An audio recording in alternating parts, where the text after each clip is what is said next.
Alright guys, so I want to quickly cover the remaining March unit release. So supposedly we are getting a new green next week as well. As far as the raid boss, we are going to be fighting Asperia. So I think the perfect release is definitely Easy 8, but obviously that is not confirmed, so this is more like a speculation on my end. But what we do know as far as the clan battle, I think it's gonna be the O. Because it's going to be a blue element enemy, so if we are going with whatever limited release is should be on the line, I think this is probably the one that is next up. So I think the O is probably a safe to say it's going to be releasing.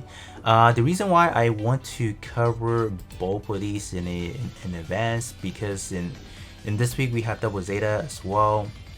So all three of these green units are actually pretty phenomenal in their own respective way.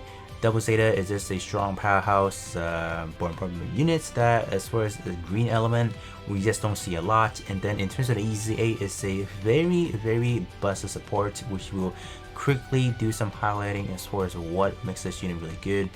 First of all, there's two things that, or you can say three things that this unit is offering. It's offering increased crit attack, is also going to be increasing critical rate to allies.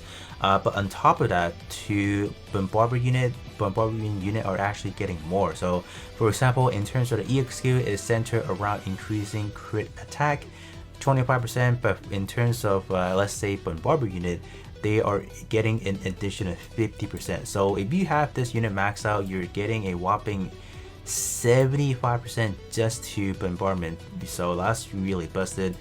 Transcendent skill further does that, so it's pretty good. And then for skill 2, once again, bombardment is getting more critical rate. So this is why this unit, besides the bombardment aspect of things, is still going to be offering a lot of utility to many units to come. So I think this unit will be a main staple if you need a buffer or whatnot. So this one is definitely a really strong unit to have.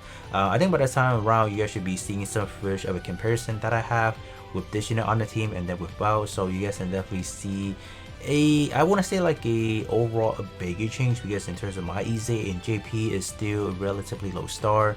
I didn't really have any transcendent skills, so we're not really proctoring the other aspect of how much better this unit could be. But generally speaking, I feel like even if you pull one copy, it's still gonna make a bigger difference.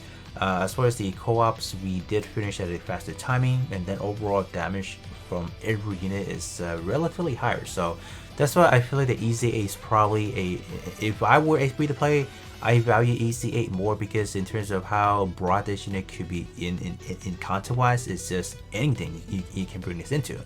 But once we hop into the O, I feel like a hot take is the O is probably not a priority to a lot of people. The reason I say that, because I feel like the O really excels in arena stuff, but if you want to bring this to a general content, I feel like this unit is going to be lacking in many department. Damage wise, I don't think you would be expecting too much from a tank. And then if you are trying to clear content, I feel like other tanks are fulfilling the same job already, if need be. Like we already have like what is the Saku 3 Twilight Axle already. So that one you can quote unquote kind of say it should perform the job for the O. If you do need like a green tank, we have that already. So I feel like the O is only going to be for the arena meta chaser. So if you guys are the arena fanatic or whatever, this is going to be a priority to you guys rather than the Easy 8. So I think it's just a two different spectrum, right? So you got to choose what you want to pick from, because obviously they came out with like the roster they're coming up for the month of March is just crazy. So I think people are not really saving up for it. So that's my recommendation.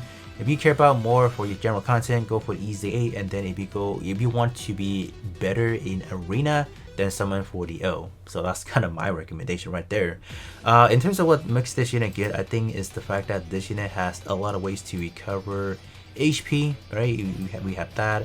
and they also do have ways to inflict an unavoidable status, and then the ability to evade a lot. So it is gonna make it really slippery for enemy to chase you down, because you're always dodging and you are a tank, so you're naturally just hard to take down anyways. So that's kind of like the I guess the overall idea of this unit. But I feel like the I don't think it's gonna terrorize us as bad as JP, I am assuming, because we already have units that are able to deal with like new type unit, which this one is. So I don't really see that being a big problem. I don't know until I try it out, until people try it out. We just don't know for global meta. But I still stand true to my word. I feel like, you know, this one is 2-pack, and being a free to play is just a really hard situation of what to really summon for. Even I feel like the double Zeta could be a skip. Easy 8 probably wouldn't for general content wise. I feel like you guys should not. DO is definitely skippable if you guys don't really care too much about the arena. You just kind of scrape by it week by week, call it a day. I mean, you don't need this unit pretty much. That's just kind of my spiel over the next 2 banner release. So hopefully this order, or I guess these banners are, you know, what they supposed to be are. I don't know. ECA, I'm still a little bit iffy on it, but we will definitely know by next Monday. But other than that, that's gonna be it for me, and I'll be catching you guys all on the next one.